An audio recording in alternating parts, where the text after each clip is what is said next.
السلام علیکم دوستوں، آج میں آپ کو ایک سبق آموز واقعہ سناتی ہوں جس کا عنوان ہے جلی ہوئی روٹی۔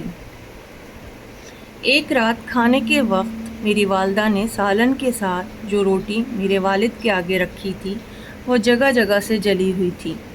میں والد کے رد عمل کا انتظار کرتا رہا کہ شاید وہ غصے کا اظہار کریں گے، لیکن انہوں نے انتہائی سکون سے کھانا کھایا اور ساتھ ہی مجھ سے پوچھا، آج اسکول میں میرا دن کیسا گزرا؟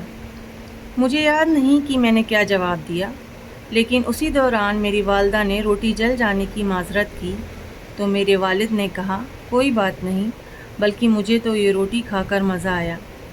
اس رات جب میں اپنے والد کو شب بخیر کہنے ان کے کمرے میں گیا تو ان سے اس بارے میں پوچھ ہی لیا، کیا واقعی آپ کو جلی ہوئی روٹی کھا کر مزہ آیا؟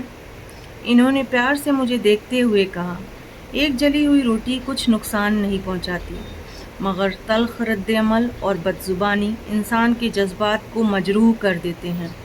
یاد رکھنا میرے بچے، یہ دنیا بے شمار ناپسندیدہ چیزوں اور لوگوں سے بھری پڑی ہے۔ میں بھی کوئی بہترین یا مکمل انسان نہیں ہوں، اور میں یہ سمجھتا ہوں کہ ہمارے ارد گرد کے لوگوں سے بھی غلطی ہو سکتی ہے۔ ایک دوسرے کی غلطیوں کو درگزر کرنا، رشتوں کو بخوبی نبھانا ہی تعلقات میں بہتری کا سبب بنتا ہے۔ ہماری زندگی اتنی مختصر ہے کہ اس میں معذرت اور پچھتاووں کی کوئی گنجائش نہیں ہونی چاہیے۔